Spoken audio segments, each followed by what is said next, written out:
Hello, welcome back to the reading of the poem of the Man God, written by Maria Valtorta, Volume 3. Chapter 392, Part 2. At the country house of Mary, mother of Judas. It is evening. Night falls slowly in the country. Noises cease one after the other, and only a light breeze can be heard among the leaves. There is deep silence. Then there is the first cricket in the field full of ripe crops, then another one, and another, and the whole country churrs in the monotonous sound, until a nightingale utters its first canorous question to the stars. It becomes silent, then resumes singing. It is silent once again. What is it awaiting? Perhaps the first ray of the moon. It is now whispering in a low voice. It must have flown to the thick walnut tree near the house, where perhaps it is its nest. It seems to be chattering to its mate that is perhaps brooding. Insistent bleating in the distance, the sound of harness bells on the Kerioth road, then silence. Jesus is sat near Mary on the benches in front of the house.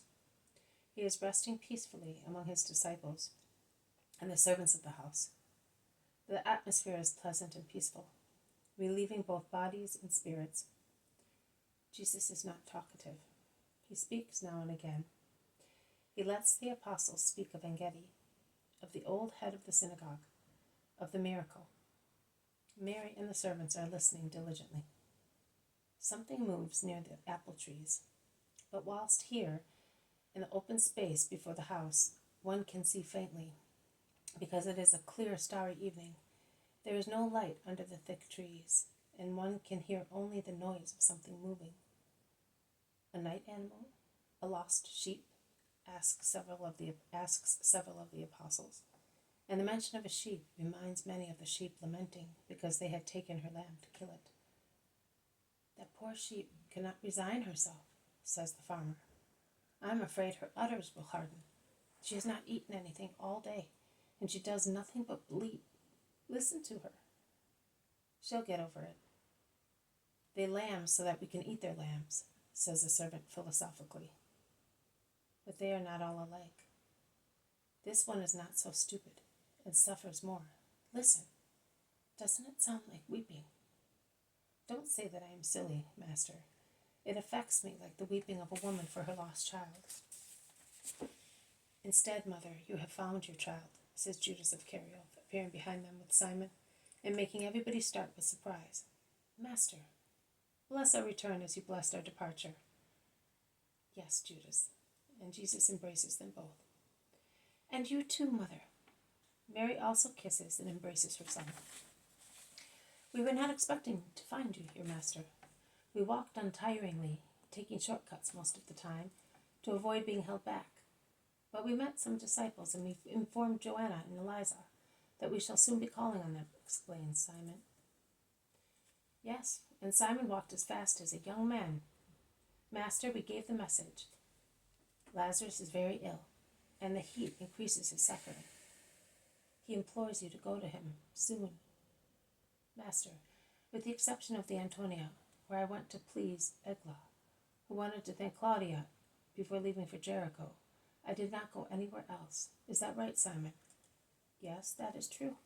And we went to the Antonia at the 6th hour on a sultry day, when it was wise to stay at home, while Judas was speaking to Claudia, whom Albula Domatia had called into the garden. I was asked questions by the other women. I do not think I did the wrong thing in explaining as best I could what they wanted to know. You did the right thing. They are really anxious to know the truth. And Claudia is really willing to help you. She dismissed Egla, who went to greet Plautina and the other women, and she asked me many questions. If I understood her properly, she wants to persuade Pontius not to believe the slander of Pharisees, Sadducees, and so on. Pontius trusts his centurion only to a certain extent, as they are good warriors, but not such good messengers. And he often makes use of his wife, who must be very intelligent and shrewd, to have precise information. Claudia is really the true proconsul. He must be a non-entity and keeps his position only because she is so powerful and advises him. They gave us some money for your poor. Here it is. When did you arrive? Are you not tired and dusty? Asked James of Zebedee. Between the 3rd and the 6th hour, we went to Kerioth to see whether my mother was there, and inform her of your arrival. But I behaved as you wished, master. I did not give in to human desires.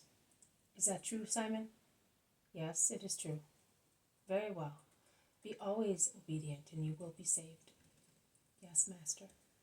Oh, now that I know that Claudia is with us, I will no longer be led by my foolish haste. But it was all for the sake of love. You must agree.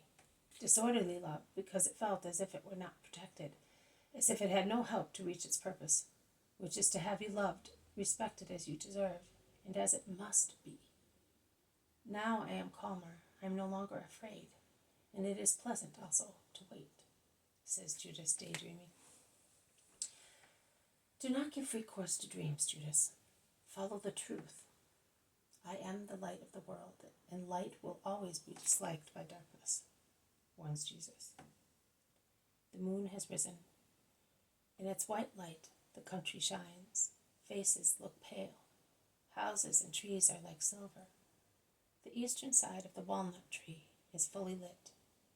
The nightingale accepts the lunar invitation and begins its long, melodious song, which it had kept in reserve, to greet the moon and the night. This has been a reading from the poem of the Magi, written by Maria Valtorta, Volume 3, Chapter 392, Part 2, At the Country House of Mary, Mother of Judas. Thank you for listening. I will see you tomorrow. May God bless you, and may peace be with you.